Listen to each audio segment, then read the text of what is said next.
Hey, what's up, everybody? This is Charles Sabanson, and welcome you guys to another episode of the Dreamers Pro Show. We cover everything from sports, hot topics, classic debates, entertainment, and we give you guys a fresh perspective on things. And we see them now. Today, we got a hell of a show in store for you guys. I think this one is going to be one that's going to piss off a lot of people, but I don't give a damn. So let's get into it here. So let's get into today's topic. All right, let's get into today's topic. Yesterday, the Lakers played against the Dallas Mavericks. They lost to a underhanded, whatever, Dallas Mavericks team that didn't have Kyrie Irving, didn't have Luka Doncic. The Lakers still found a way to successfully go out there and get their asses whooped by 21 points. How they did it, I don't know how they did it, but somehow the Lakers found a way to do what they do. And as we currently speak, the Lakers now are at the 6th seed, tied with the Clippers for the same record in the Western Conference, with teams like the Denver Nuggets, the Memphis Grizzlies, Houston Rockets, Mavs, and of course the OKC Thunder ahead of them. And the OKC Thunder, who are the class of the Western Conference, who won 15 in a row. And of course you have Donovan Mitchell and these guys with the Cavs, who've won 10 games in a row. So anyway, we get to the post-game interview coverage of Inside the NBA. You know the show that's the calls for the decline in ratings. That show. They're there breaking down the game, right? And Charles Barkley decides then to take the stage to start talking. And as he's talking, two things are going on in my mind. The first thing is he's addressing the present situation with the Lakers, giving you his analysis and his breakdown. But as he's talking, I'm then thinking about how in all of this, no one is really pointing fingers at LeBron, because he's talking about how there's always somebody that they're blaming, whether it's Russell Westbrook, Frank Vogel, Darvin Ham, Russell, whoever it is. But somehow LeBron always seems to escape through. And as he's talking about it, I'm saying to myself, this is pretty much the story of LeBron's career. And this is how the media has been able to hide his flaws and ensure that he remains in the GOAT conversation and to keep pushing this agenda. So what I want to do is I'm going to play what Charles had to say here. And then we're going to come back and really get into the meat and potatoes of today's show. Take a listen to what Charles had to say yesterday. So you said as we began the night, Chuckster, as Dallas played without Luka Doncic and Kyrie Irving, this was all about the Lakers. And the Lakers proved to what I keep saying. The Lakers stink, plain and simple. We have to talk about them because the media is infatuated with the Lakers. But the Lakers are not a good team. They got zero athletic ability. I mean, when you watch them, Jason Kidd coached a masterpiece tonight. We can go one-on-one, get any shot we want. They got a good shot every time. The Lakers could never keep them in front of them. This was a coaching masterpiece by Jason Kidd, because there's no way that team that the Mavs put out there, especially one winning by 20, basically. Well, yeah. I mean, any masterpiece that he put together, though, honestly, shouldn't have been able to come up with it. Because, one, not only that they're struggling right now. They lost 5 in a row before tonight. Yeah. So it's not like they're coming in with some confidence and continuity. They lost 5 in a row. And they've lost their last 10 when Luka and Kyrie. And they haven't won a game without those guys in the last 10. So to me, the Lakers, that is a. Lakers are not any good. Like I said before, last thing, Shaq, you gotta either. You can't give the excuse you didn't know the game plan because these guys stepped up. You have to always put your foot down and say, no. You can't stop our game plan. Forget what you're going to do, who's coming in pick and rolls and whatever. Whatever you do, you can't stop AD, LeBron, and connect and all that, and Reeves at what we do. I actually thought it was going to be the other way around. Just LeBron and AD on the floor, Lakers up by 20. But, you hear this term thrown around all the time. They play down to their competition. And again, it's very difficult sometimes to get up for the guy that's not that guy. But Dallas, listen, Chuck has been saying this. I've been here 12 years. He's been saying 12 years. Everybody in the NBA can play. Everybody has pride. Dallas played at home. The fans got behind them, and they play well. And the Lakers laterally, defense is terrible. You know what bothers me? Why I hate the Lakers? Why? Why do you hate the Lakers? Chuck, tell us. Why I hate the Lakers? It's always somebody else's fault. Remember 3 years ago, it was Russell Westbrook's fault. Then it was Frank Vogel's fault. Then it was D'Angelo Russell's fault. Then it was Darvin Ham's fault. It's always somebody else's fault. The Lakers don't have, listen, LeBron is one of the all-time greats. AD is a hell of a player. That's it. The rest of the guys are just guys. Every team got those guys, and it bothers me. Listen, you don't always blame other people for your shortcomings. But I don't know if other people have those guys, that means that they should be playing better because They don't have AD. They don't have AD and But you got LeBron. AD and LeBron. So my all you point need. is, That's it's all got you to need. do with style of play, got to do with Effort, Kenny. Effort. Come on, Kenny. and This is the same Effort. thing we've been saying for 3 or 4 years. They blame Frank Vogel. They blame Darvin Ham. They fired both of those guys. Then remember it was Russell Westbrook a few years ago. But, I mean, and then, outside- and then but think last year about was this, D'Angelo Chuck. Russell. So you heard what Charles Barkley had to say. Folks, what Charles Barkley was saying is something that is absolutely true. And it's been this pattern that has followed LeBron James all throughout his career. I need to make these LeBron videos because Gilbert Arenas said that after LeBron retires, everybody's going to go broke. So I need to hurry up and make these videos now to ensure that when we make, when LeBron retires, everybody's going to be financially set, because what's going to happen is LeBron is going to retire and then the NBA is going to shut down. There's going to be no other star. There's going to be no new face of the league, and all the money's going to be gone. So we better hurry up and make this money now. While LeBron James is still here, right? Because I mean, with LeBron in the NBA right now, the ratings are at an all-time high. Ratings are up every single year, 20% year over year. Over the last 10 years, ratings are up 50% over the previous 10 years. So things are working well under LeBron's watch. So we need to hurry up now and make as much money as we can, because according to Gilbert Arenas, everybody gonna go broke.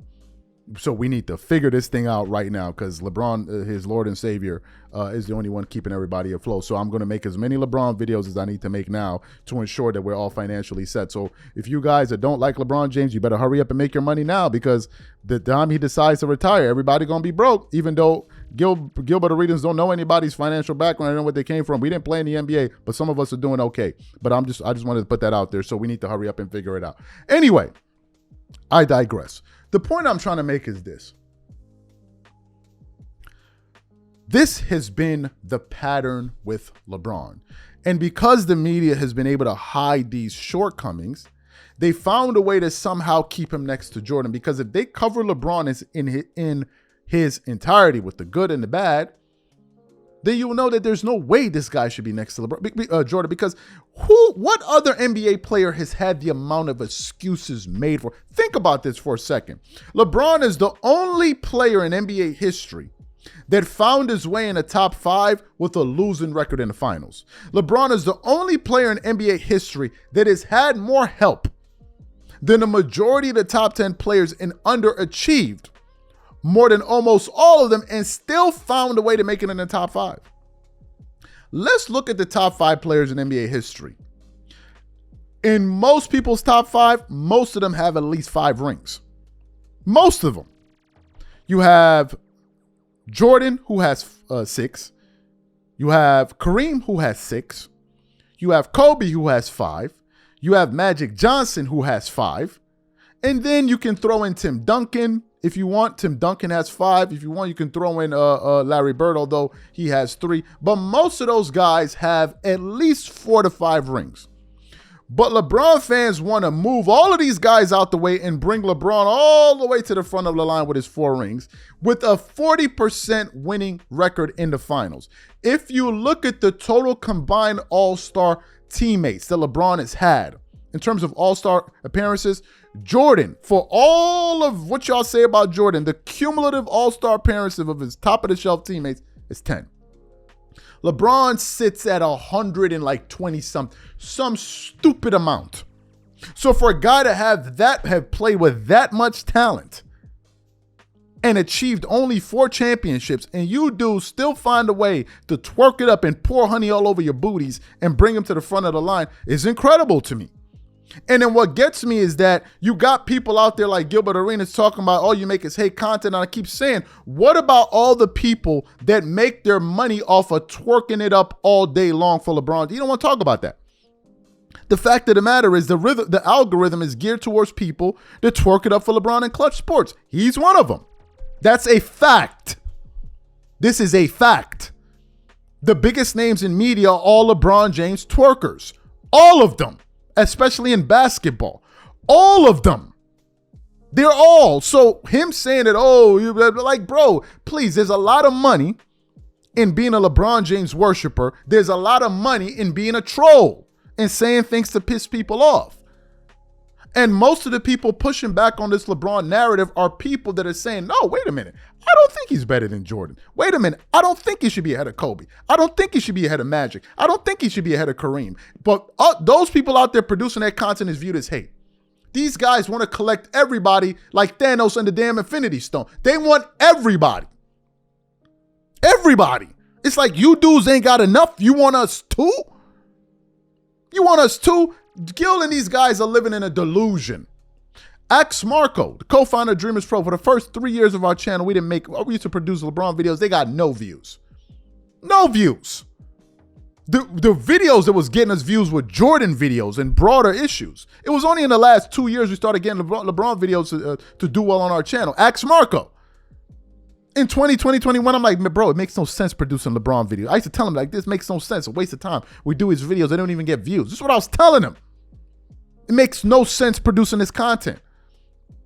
We got 110 million views. I've asked these LeBron fans, okay, fine. LeBron is the reason. Good. List 50 million views worth of LeBron content on our channel. Bring LeBron videos that have generated 50 million views. At least half of our rating, they can't do it. They can't do it. They can't do it. And what gets me is that Gil and these guys have an unfair advantage because the algorithm is going to work in your favor anyway because you're an NBA player. They're going to listen to you regardless of what you're saying, regardless of whether or not what you're saying makes sense or not. They're going to give you that view. So for you to have that cooked in advantage and then to go around telling people, oh man, you're doing this and you're doing, it's like, bro, Gil, would anybody be listening to you if you weren't an NBA player? Let's keep it a buck. Let's keep it a buck. We haven't invested millions of dollars in our setup here to produce our show. We've invested thousands, not millions. But you got that from playing in the NBA. You have all of those advantages. So then ask yourself, how can somebody that didn't play in the NBA, that doesn't know anybody in the NBA really, that didn't spend millions of dollars, that doesn't have any connections, be able to produce content? And me, myself, I'm here watching. A lot of people enjoy, a lot of people in the business and enjoyed that are known names like Jason Whitlock, Marcellus Wiley, and so many others. They enjoy it. And then you want to distill that down to talking about some damn LeBron James is the reason why? Like, bro, what are we doing here? This is the problem. The question is, what are y'all going to do with LeBron? Who y'all going to worship next? Who y'all going to worship next? So Gilbert Arenas saying that is ridiculous to me. Gil started trolling people talking about, oh, LeBron is better than Jordan. That's why people listened. He's talking about people hating on LeBron when he made his name hating on Jordan, comparing him to LeBron. Like, what? I'm lost here. Gil's most viral clips are not clips of him saying LeBron is great, are clips of him saying crazy things about Michael Jordan and Kobe Bryant. Those are his most viral videos. So I think it's hilarious to then Gil turn around and say, oh man, you ain't gonna make no money. Well, you've been making money off of Jordan. He's been retired for 20 years. So how did that work? Like, let's keep it real. Let's stop this thing of this self-righteousness and all of this stuff. Like, enough is enough. Y'all trying to turn LeBron James into Jesus. Like, stop. If people are gonna be successful in this business, it ain't got nothing to do with LeBron. Maybe God just said they're gonna be successful. How about that? How about that? We don't kiss nobody's behind, but here we are. Nobody's behind. You think I'm ever going to get a job at ESPN? No. You think I'm ever going to get a job at Fox Sports? No, because I didn't call most of those people out. But here we are. Here we are. So let's stop this stuff about LeBron going to eat and all of this stupid stuff you be talking about. LeBron going to eat, LeBron going to do that. Ain't nobody come to YouTube begging nobody for money, man. Come on, stop that. Anyway, y'all have a good day. We catch you on the next show. Peace.